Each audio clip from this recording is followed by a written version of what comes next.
Grand Paris, Caroline Brun. Bienvenue dans Grand Paris. Alors que les lycéens vont bientôt passer le bac et qu'il faudra donc choisir sa voie, eh bien nous allons nous intéresser à la question qui va occuper tous les parents, tous les jeunes pendant des semaines, celle de l'orientation. Sujet vaste bien sûr. On va simplement se demander sur ce plateau si l'idée reçue selon laquelle il est plus facile de rentrer en entreprise en ayant suivi un cursus scientifique, un cursus littéraire est un préjugé, une idée reçue à laquelle il faut tordre le cou ou pas. Sur ce plateau, je reçois Serge Villepellet, bonjour. Vous êtes le président de PwC, cabinet d'audit et de conseil qu'on connaît bien sûr, et puis vous êtes un des initiateurs de cette opération Phoenix qui va toucher à sa fin bientôt, dont nous allons parler, qui vise notamment à faire entrer des littéraires dans un certain nombre d'entreprises. Laurent Tessier, bonjour. Vous êtes vice-recteur de l'Institut catholique de Paris. Alors l'Acato, c'est un établissement d'enseignement privé qui regroupe un certain nombre de facultés qui sont toutes, on va dire, à dominante littéraire, des études de théologie aux lettres, en passant par les sciences sociales et économiques. Jérôme Dubu, bonjour. Vous êtes le délégué général du MEDEF Île-de-France, également concerné par cette opération Phoenix dont on va donner plus de détails. Et puis enfin, Jacques Barry, bonjour. Vous êtes le délégué général du groupe CESI, donc groupe de formation professionnelle, on va dire un des pionniers des formations d'ingénieurs en alternance et par l'apprentissage. Donc peut-être vous nous direz aussi s'il est encore opportun d'opposer en quelque sorte ces profils types, comme si ça permettait de résumer des personnalités. Alors peut-être pour commencer, Serge Villepellet, vous nous expliquez au fond quel était l'objectif de cette opération Phoenix qui en est à sa 6e édition, et donc les candidatures sont reçues jusqu'au 8 mai, c'est-à-dire qu'on est presque en train de boucler ces candidatures. On a reçu environ 300, pour le moment, environ 300 candidatures. Donc ce qui est beaucoup. C'est ce qui est beaucoup. Il y en a, ça augmente tous les jours. Donc voilà, combien on ne sait pas, combien de candidatures au final. Mais ce qui est certain, c'est que cette opération qui maintenant donc est dans sa 6e année a fait du chemin, avance et progresse. Même si on pourrait souhaiter que ça aille plus vite. Alors beaucoup d'appelés, peu d'élus, il y aura combien de candidats retenus ? En fait, les entreprises, au départ, ne se fixent pas forcément un chiffre précis. Les candidats passent au travers des process de sélection classiques, interviews et autres, et en fonction finalement de la qualité des candidatures et puis des possibilités de recrutement, le nombre se déterminera petit à petit. D'accord, mais il tourne quand même d'une année sur l'autre autour de... 30, 40. Donc c'est quand même très qualitatif. Oui. Alors il faut peut-être expliquer pour les téléspectateurs qui n'auraient pas suivi cette opération que ça permet donc de recruter au niveau master 2 littéraire et sciences humaines des jeunes qu'un certain nombre d'entreprises souhaitent recruter, donc en alternance, et qu'un certain nombre d'universités, une dizaine d'universités parisiennes, une quinzaine en tout avec celles de grandes villes de province, donc se proposent de pré-recruter en quelque sorte. Oui, en fait, il faut peut-être expliquer que le projet, en fait, consiste à essayer après tout, c'est très bien de voir ce qui marche bien dans d'autres pays, de calquer en France ce qui se passe dans certains pays anglo-saxons, notamment en Angleterre ou aux États-Unis, où le fait d'avoir fait des études tout à fait classiques à l'université, de lettres, philosophie, sociologie, géographie, histoire, n'empêche pas de faire ensuite une carrière tout à fait normale dans l'entreprise. Bien sûr, alors justement... Donc c'était ça le sujet, c'était de créer le moyen finalement d'initier cette chose en France et de faire en sorte que ça se développe. Une formation donc littéraire un peu d'excellence en quelque sorte. Jérôme Dubu, donc le MEDEF était très concerné, très impliqué aussi dans ce projet. Pourquoi ? Écoutez, il faut faire plusieurs constats sur cette affaire de filière et d'orientation. Le premier constat, c'est qu'on a une bonne qualité de main-d'œuvre en France et qu'elle nous est enviée à l'étranger, notamment en Île-de-France. Lorsque l'on regarde les critères d'investissement des entreprises étrangères, la qualité de la main-d'œuvre, et notamment la qualité de la main-d'œuvre francilienne, est un des critères sur lesquels nous sommes très forts. Ça prouve que nous avons quand même un système de formation qui est très décrié en France, mais qui est reconnu à l'extérieur. Ça, c'est le premier constat. Le deuxième constat, c'est vrai qu'il reste des inégalités pour l'insertion dans l'entreprise entre ceux qui viennent des carrières scientifiques ou des carrières de gestion de droit et d'économie, et puis ceux qui viennent des carrières de sciences humaines, d'histoire-géographie ou de psychologie, par exemple. Alors on prend toujours cet exemple, mais il est réel. Aujourd'hui... Est-ce que ça s'est pas un peu amélioré avec le temps? Alors ça s'est un peu amélioré. Il reste quand même des inégalités assez importantes. Je prends un exemple et un chiffre qui est assez parlant. Le nombre d'étudiants qui signent un contrat en sortant de leurs études pour entrer dans l'entreprise. Si vous prenez l'exemple de la filière sciences humaines, au sens large du terme, 50% de ces étudiants signent un CDD. 50%.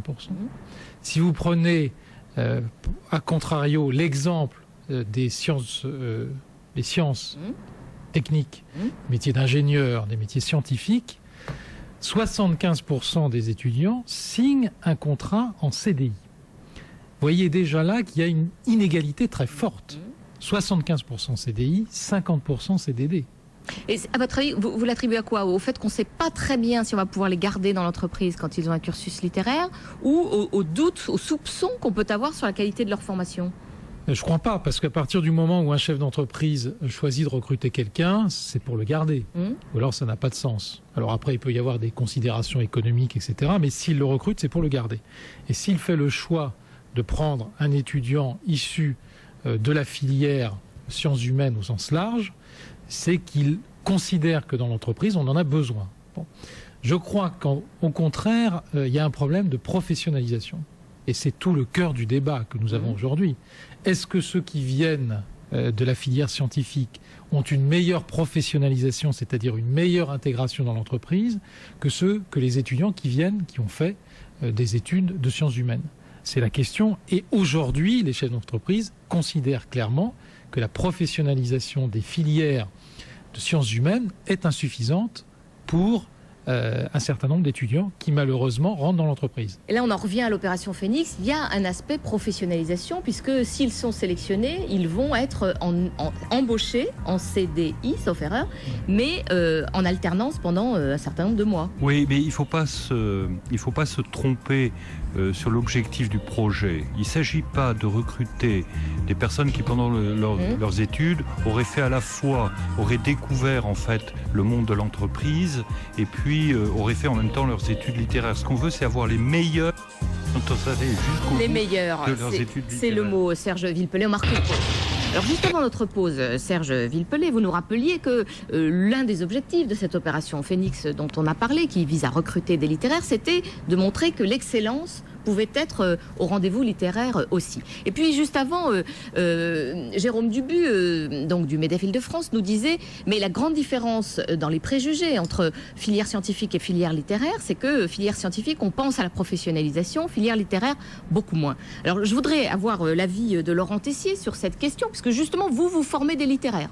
Tout à fait. Bon, je pense que ce qui a été exprimé existe encore en partie, mais l'université a quand même commencé réellement ces dernières années à opérer sa mutation. Bon, c'est vrai que nous, à l'Institut catholique de Paris, dans tous nos masters, que ce soit des masters de sciences éco ou de lettres ou d'histoire, etc., la question de la professionnalisation est vraiment travailler fortement, avec évidemment des stages, avec de l'accompagnement dans la construction du projet professionnel de l'étudiant, avec des masters qui sont aussi construits en direct, je dirais, avec les entreprises, avec les futurs recruteurs. Bon, on a par exemple un master en développement durable qui accueille principalement des étudiants qui viennent de ces filières de sciences humaines, qui marchent très très bien. Donc ce que disait tout à l'heure Jérôme Dubu, sciences humaines égale psychologie, donc en gros, oui, mais même un peu vague. C'est un peu caricatural, bien sûr. Pas du tout, mais je pense que pour prendre l'exemple de la psychologie, une des écoles associées de l'ICP, c'est Psychoprate, donc l'école des psychologues praticiens, qui a une école qui a un très très bon taux de recrutement, justement parce qu'effectivement, on travaille sur la professionnalisation, on travaille sur aussi la diversification des possibilités pour les étudiants, c'est-à-dire pas seulement être psychologue, ouvrir son cabinet, mais aussi aller travailler dans les RH, aller travailler dans le domaine de la justice, etc. Donc c'est voilà, je pense que l'université est en train d'opérer ce tournant qu'elle devait opérer. Alors, Monsieur Barry, justement, vous formez au contraire des jeunes qui peut-être avaient une autre formation, des jeunes et moins jeunes d'ailleurs, au métier d'ingénieur. Ça veut dire quoi? Ça veut dire qu'on peut se rendre compte à un moment donné de sa carrière que c'est un gros manque de ne pas avoir fait une filière scientifique poussée? Oui, certes, mais je voulais dire quelque chose d'abord. Allez-y. Parce que en entendant la description de l'opération Phoenix, là, ça me fait immanquablement penser à une autre opération qu'on mène nous, mais de la même manière avec plein de grandes entreprises. Il y en a sans doute qui sont les mêmes, mais on dirait que c'est calqué. Sauf que le public concerné, c'est pas les littéraires, c'est les handicapés. Alors, est-ce qu'être littéraire, c'est un tel handicap que on c'est monte terrible. le même type d'opération pour les promouvoir envers et contre tout.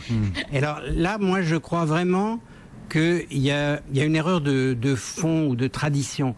Je suis d'une époque, comme disait Aznavour, que les moins de 20 ans ne peuvent pas connaître, où les meilleurs, ils faisaient A'. A', ils faisaient latin, grec et sciences autant que les plus scientifiques.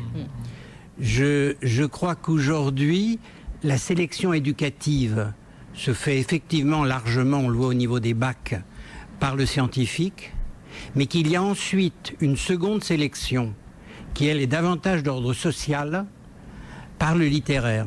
Autrement dit, pour faire une vraie carrière, il faut en plus parler bien, écrire bien, parce qu'un projet, y compris d'ingénieur, c'est un document écrit.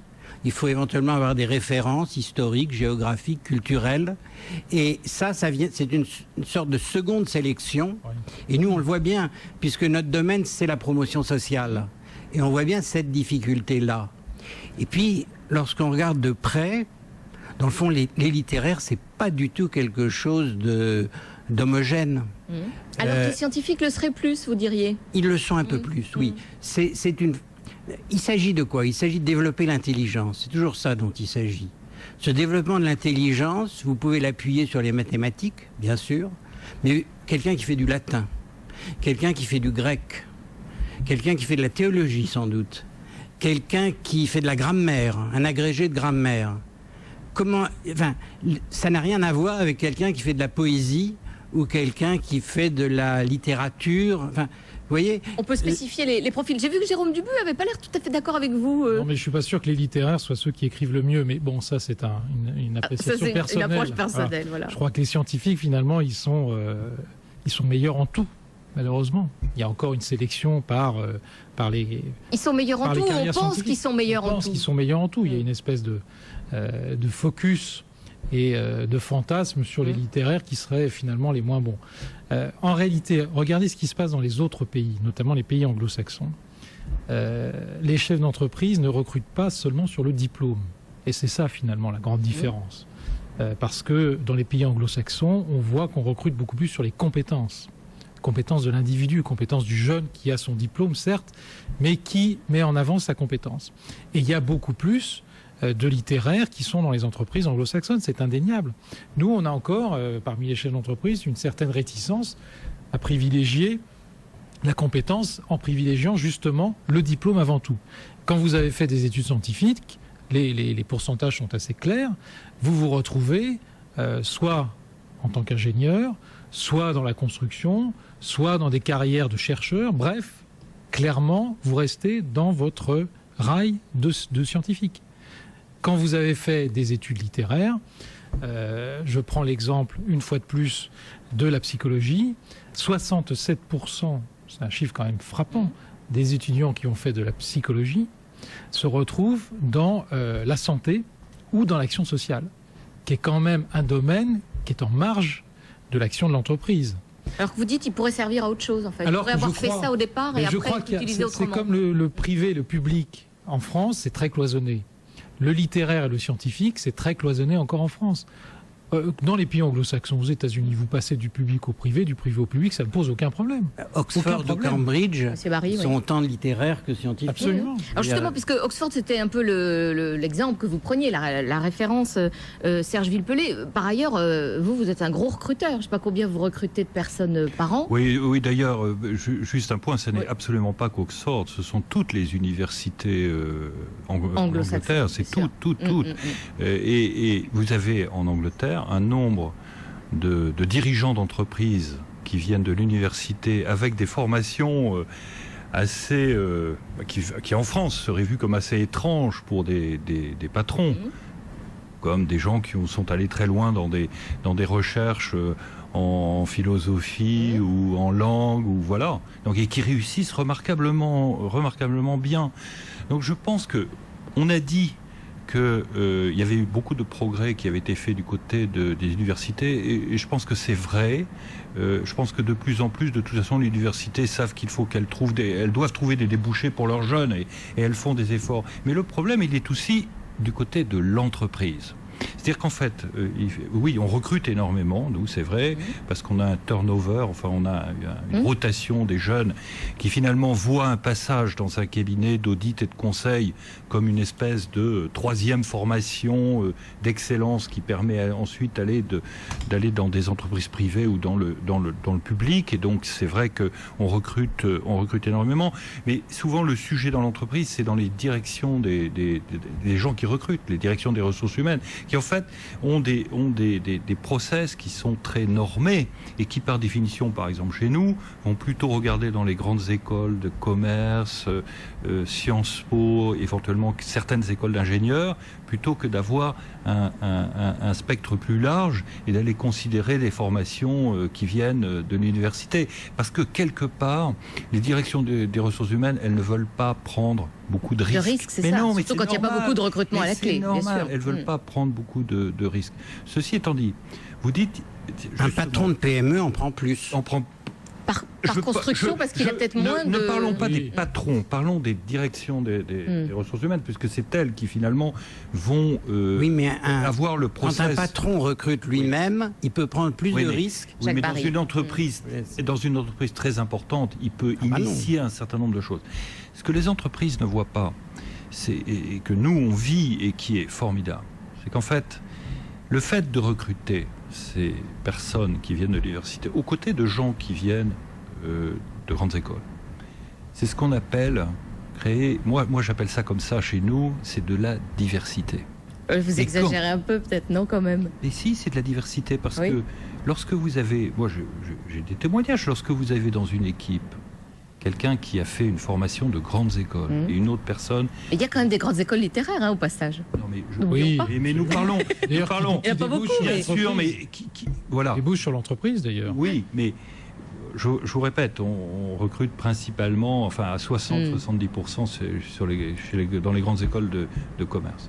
Et quand vous mettez à côté des gens qui sortent de la Sorbonne, oui, c'est fatalement. C'est une certaine forme de diversité dans l'équipe. Et ben, ça crée vous savez, il y a de très belles choses pour l'entreprise. Et ça marche. Et ça marche. Il y a quand même un problème de fond dans cette affaire. Je redonne un chiffre qui est extrêmement inquiétant pour nous, pour le système éducatif français, pour l'enseignement supérieur français. C'est que 50% des jeunes, à la fin de la première année d'université, soit sont en échec, c'est-à-dire qu'ils n'accèdent pas à la deuxième année, soit doivent se réorienter. Donc tout le système qui est en amont de l'université, c'est-à-dire, voire peut-être pas le primaire, mais en tout cas tout le système secondaire, est à revoir. On oriente mal un certain nombre de gens. Alors justement, Laurent Tessier, pardon, justement, vous recrutez, je dirais, ceux qui ont déjà un peu subi les préjugés, puisqu'on voit bien qu'il y a de moins en moins de lycéens dans les filières littéraires, parce que dès qu'ils réussissent un petit peu, on leur dit « Oh non, non, tant pis, tu fais sciences, et puis après, tu t'intéresseras à la littérature, tu feras de l'histoire, tu feras ce que tu veux. » Bon, donc en fait, vous, du coup, vous arrivez avec un vivier qui vous est proposé, dans lequel, d'une certaine manière, vous reproduisez ce préjugé, non ? Non, je pense que ce qui est important effectivement aujourd'hui pour lutter contre ces préjugés, c'est de créer des formations littéraires ou de sciences humaines qui soient vraiment des formations d'excellence. Bon, nous, c'est ce qu'on a fait dans différents projets. Là, on est en train de monter une nouvelle licence humanité, justement, qui associe nos différentes facultés. Je pense que ce qui est intéressant, c'est d'avoir à la fois des filières qui soient pluridisciplinaires, qui permettent de construire cette culture générale solide dont vous parliez et dont nos étudiants ont besoin, et qui vont leur permettre ensuite d'accéder, je dirais, en master avec avec du fond et aussi avec un projet qui soit suffisamment construit. Je pense que quand vous disiez 50% des élèves de première année, des étudiants de première année sont en échec, ce qui est important de comprendre, c'est que ces étudiants qui sont en échec ne le sont pas parce que la première année était trop difficile et qui n'auraient pas réussi les examens. Majoritairement, en fait, ils arrêtent, ils abandonnent. C'est pas leur voie, c'est ça, ils sont trompés. Voilà, ils abandonnent. C'est un problème d'orientation. Absolument. Alors, c'est un problème d'orientation, c'est sans doute aussi une question d'accompagnement. Aider, je pense que ce qui est très important, c'est tous les systèmes qu'on appelle de pré-professionnalisation, c'est très important. Aller faire un stage en entreprise, etc., dès très tôt, quand on est à l'université, c'est évidemment important. Mais au-delà de ça, ce qui est important, c'est d'accompagner l'étudiant pour qu'il construise son projet personnel, pour qu'il, je dirais, se détermine quelle place j'ai envie d'occuper dans la société, qu'il ait aussi peut-être une meilleure vision de ce que c'est que le monde de l'entreprise, qu'il n'en ait pas une image qui soit fausse, qui soit fantasmée. Et c'est comme ça, je pense, qu'on peut lutter sur le fond contre l'échec. Et contre les erreurs d'orientation. Alors Jacques Barry, je rappelle que vous êtes le délégué général du groupe CESI, donc vous formez des quantités d'ingénieurs. Vous avez notamment été pionnier de la formation en alternance pour ces métiers-là. Est-ce que vous diriez au fond qu'on est d'une certaine manière plus exigeant avec les littéraires qu'on ne l'est avec les scientifiques, comme si au fond avoir un bagage scientifique c'était déjà en soi une sorte de garantie? Je dirais d'abord que beaucoup de recruteurs qui souhaitent telle ou telle école n'ont pas la moindre idée de ce qu'on apprend dans telle ou telle école. Bon, ça déjà, c'est une autre chose. L'école leur garantit que le jeune a été capable de travailler comme un fou pendant des classes préparatoires. Donc il a une capacité de travail qui est avérée. Lorsque vous recrutez quelqu'un de telle école prestigieuse, même s'il est mauvais après, on ne pourra pas vous le reprocher, vous avez pris une des meilleures écoles. Et il faut bien voir, touriste, je reviens un petit peu sur le demi-échange que nous avons eu tout à l'heure. L'un des problèmes des recruteurs, c'est que les recruteurs eux-mêmes sont évalués par leur patron et que comme tous les gens qui sont évalués, sauf si le patron est vraiment très, très empathique, ils ont peur de prendre des risques. Et donc ça pousse tout le monde au conformisme. C'est pour ça que je disais qu'un patron qui recrute directement peut lui prendre des risques parce que telle personnalité qu'il rencontre lui plaît, même si elle est un peu atypique. Un recruteur ou un cabinet de recrutement externe souvent n'osera pas parce qu'il est lui-même évalué. Bien sûr. Bon, alors je sortais un peu du sujet, mais pas tellement. Parce que souvent, et hélas actuellement, le recrutement de littéraire, c'est le recrutement d'un atypique. C'est même, vous disiez tout à l'heure, de la diversité, en quelque sorte. Hein. Oui. Vous êtes d'accord avec ce qui vient d'être dit, monsieur Villepellé? Oui, mais la diversité, il ne faut pas le prendre comme un mot négatif. C'est ce qui fait dans une équipe. Ce qui fait, c'est que vous avez des gens de formation qui ont des personnalités, qui ont des visions différentes, qui fait que vous créez de la créativité, vous créez des nouveaux produits, vous créez des nouvelles façons de faire. Donc c'est extrêmement positif. Moi, vous savez, il y a une chose que je voudrais vous dire, c'est que les littéraires, ça marche. Ça marche. C'est dommage d'ailleurs, on aurait eu ici un phénix, ça aurait été très, très intéressant. On ne peut pas être trop nombreux sur ce plateau. Mais ce que je peux vous dire, c'est que ça marche. Et c'est le message qu'il faut qu'on fasse passer, nous, collectivement. Et aux universités, on a dit que ça avait beaucoup progressé, mais il faut aussi qu'on le fasse passer aux chefs d'entreprise. Justement, puisque... moi, tous les échos que j'ai en interne, il y a effectivement un certain pourcentage d'échecs, mais c'est pas plus que dans les autres cas. Et en fait, ces jeunes apportent beaucoup. La question, c'est que les gens qui sortent de l'université comprennent qu'il n'y a pas que devenir professeur dans l'université, faire de la recherche, mais qu'il y a aussi un monde formidable, comme le dit le MEDEF, qui est l'entreprise. L'entreprise, c'est formidable, c'est la vie. C'est la vie. Et voilà. Et donc, voilà, je reprends le mot. Et en fait, on est là collectivement pour faire avancer un projet, pour faire bouger les lignes et faire passer le message qu'il y a quelque chose à gagner pour tout le monde et notamment pour les chefs d'entreprise. Laurent Tissier, oui, c'est un discours qui vous plaît, j'imagine. Absolument. Je pense que de toute façon, la diversité dans les entreprises aujourd'hui, c'est une réalité. Et effectivement, il faut qu'on ait des étudiants qui soient capables de travailler en équipe dans ces univers qui sont divers, avec des profils divers. Bon, il se trouve chez nous, à l'ICP, on a un tiers de nos étudiants qui sont étrangers. Ne serait-ce que ça, en fait, ça fait que nos étudiants, ils sont confrontés à des gens qui viennent de cultures différentes, qui viennent du monde entier. Eux-mêmes aussi bougent pas mal pendant leurs études. Et c'est vrai que quand on demande aujourd'hui à nos étudiants quelle est la compétence que vous avez le plus retenue de votre master à l'ICP, ils nous disent travailler en équipe. Travailler en équipe, c'est évidemment pour eux une compétence centrale et sur laquelle l'université peut apporter quelque chose de différent, sans doute. Alors tout à l'heure, Jérôme Dubu, à qui je vais passer la parole, disait il faut, comme dans les universités anglo-saxonnes, qu'on montre la compétence. Mais c'est quand même très difficile de montrer sa compétence quand on a 20 ans, qu'on a 2 ou 3 années d'études et qu'on a objectivement rien fait au sens où l'entreprise l'entend. Peut-être je vous passe la parole. Si je peux me permettre, ce qu'une entreprise cherche, c'est des gens qui en fait ont un certain savoir-être. Voilà, plus que des connaissances. Parce que, je vais vous dire, vous arrivez dans une entreprise avec des tas de connaissances, mais 2 ou 3 ans après, ces connaissances, vu la rapidité du changement, elles changent dans tous les domaines. Donc, en fait, ce qu'on cherche, c'est des gens qui savent se comporter, qui savent... Quand on dit compétence, on dit aussi personnalité. Et on est un peu... c'est un peu le constat que l'on donne ici, c'est qu'on est un peu bloqué encore, trop bloqué sur le diplôme, sur la marque, exactement, sur le label. Ce que disait votre voisin, M. Barry disait tout à l'heure, c'est une sorte d'assurance tout risque de prendre. Il ne faut pas exagérer, c'est un peu différent. Je suis d'accord avec vous sur les PME et sur les grands groupes. Les PME sont évidemment beaucoup plus ouvertes sur le recrutement, pour le moment en tout cas, contrairement à ce qu'on le pourrait croire, que les grands groupes qui achètent finalement des diplômes et une espèce d'assurance tout risque effectivement sur la personne qui est recrutée. Ce que je voulais dire, c'est que on se félicite de l'évolution, etc. Il y a quand même un problème de fond, c'est que il y a des filières qui sont éloignées de l'emploi, qui ne correspondent pas à l'évolution des emplois actuels.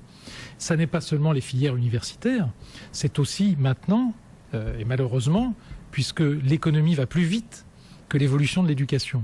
Et donc l'éducation est toujours à la traîne. Et donc notre système éducatif a du retard par rapport à l'évolution de l'économie. C'est valable pour les universités qui font beaucoup d'efforts pour rattraper, qui ont des contacts avec les entreprises, qui développent l'alternance, etc. C'est malheureusement ce que l'on constate aussi sur le système de formation en alternance. Alors dans les vous pensez à quoi, Jérôme Dubu, là par exemple, en particulier? Je pense par exemple à l'évolution de la filière automobile. On a encore des CFA où on forme des mécaniciens auto sans aucune compétence en matière de développement durable. Alors que les voitures de demain, elles vont être des voitures propres. Bon. Donc vous voyez le jeune arriver chez un constructeur qui ne sait absolument pas ce que c'est qu'un moteur hybride. Bon, voilà un exemple. Et donc nous avons travaillé avec les chambres de commerce et le conseil régional de manière à ce que ces CFA, ces orientations correspondent aux emplois de demain. C'est extrêmement important. Jacques Barry, ça c'est justement, crucial. L'alternance, c'est une des réponses à ce problème de la rencontre entre une personnalité, un comportement, l'apprentissage aussi de comportement et de code, parce que l'entreprise est aussi un lieu de code, et c'est très important d'apprendre tout ça. Nous, on a fait une expérience qui est plus qu'une expérience, puisque ça concerne 1 millier d'étudiants, avec une école d'informatique que nous avons créée il y a 5-6 ans, avec l'appui pédagogique de l'UQAM, c'est-à-dire l'Université du Québec à Montréal. C'était une pédagogie dont un des buts était de ne pas avoir à recruter sur critères scientifiques. D'accord. Et ça marche. Alors, c'est une pédagogie qui est centrée sur ce qui s'appelle PBL, Problem Based Learning, qui est tout en petits groupes, etc. Enfin, je ne détaille pas, mais je dirais que les résultats sont tout à fait étonnants. Et l'appréciation des entreprises aussi, dans la mesure où, grâce à ça, et grâce à la diversité, comme vous dites, du champ de recrutement, dont des littéraires, nous apportons sur le marché du travail des jeunes informaticiens qui savent communiquer avec les autres, qui savent travailler en équipe, autant de choses que l'informaticien moyen ne sait pas du tout faire. D'ailleurs, quand ils arrivent chez nous, ils sont encore bloqués devant leur écran, parce qu'ils sont déjà fans d'informatique. Leur faire lever la tête, c'est déjà difficile. Et ben, en 5 ans, ils sont devenus des gens tout à fait utiles pour l'entreprise, dont des littéraires. Alors, je voudrais rebondir sur ce que vous dites, poser la question à Serge Villepellet. Au fond, si dans les 3 dernières minutes qui nous restent, on essayait d'être utile en donnant 1 ou 2 conseils à des jeunes qui ont vraiment envie de s'orienter vers des formations littéraires, vous diriez, la clé de sortie après, c'est quoi? C'est comment on se présente? Qu'est-ce qu'on fait en complément? C'est quoi?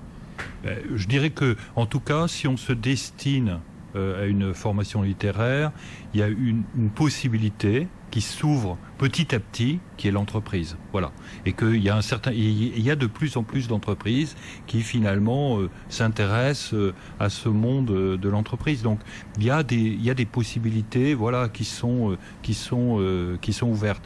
Je conseillerais aux jeunes qui entament ce genre de formation de faire des stages, par exemple, pour justement découvrir ces codes, pour connaître un peu le monde de l'entreprise, s'y intéresser, voilà, regarder ce qui se passe dans le monde économique, au-delà de la formation purement littéraire, pour avoir en fait quelque part, voilà, pour avoir quelque part une ouverture d'esprit et comprendre que le monde, c'est pas simplement l'université, c'est pas simplement la recherche, c'est pas simplement la formation, mais c'est aussi l'entreprise. Il y a voilà, dans lequel il y a des tas de choses à faire. Maintenant, si j'ai 30 secondes, je conseillerais aux jeunes d'aller regarder le site de l'opération Phoenix. Alors, pour vraiment savoir de quoi il s'agit, www.opérationphoenix.fr. Ça s'arrête le 8 mai, donc il faut se dépêcher. Voilà, il faut se dépêcher. Laurent Tessier, si on essaie de donner un conseil aux étudiants, est-ce qu'ils s'y prennent mal quand ils vont voir des recruteurs? Est-ce qu'ils sont trop confiants dans la valeur du diplôme qu'ils ont peut-être obtenu difficilement? Oui, je pense que un étudiant aujourd'hui qui est en master ou qui va entrer en master, effectivement, comme vous le disiez tout à l'heure, il doit être capable de construire des compétences et de présenter ses compétences, d'exprimer ses compétences. Ça, c'est quelque chose qui s'apprend, ou en tout cas qui doit s'apprendre. Donc je pense que quand on rentre en master aujourd'hui, qu'on est un étudiant, on doit bien regarder, est-ce que le master dans lequel j'entre, évidemment, est intéressant, correspond au métier que je veux faire, etc. Mais aussi, est-ce que dans le cadre de ce master, on va m'apprendre à présenter mes compétences, à construire des compétences, à les présenter. Est-ce qu'on va m'accompagner dans la professionnalisation? Est-ce que ce master est réellement lié à des entreprises qui recrutent, etc. Donc tout ça doit être pensé. Jérôme Dubu, peut-être le mot de la fin, un conseil? Oui, moi je le conseille. Côté entreprise. C'est ce qui a été dit jusqu'à maintenant, c'est-à-dire qu'il ne faut pas ignorer le monde de l'entreprise. Et il ne faut pas se fermer des portes.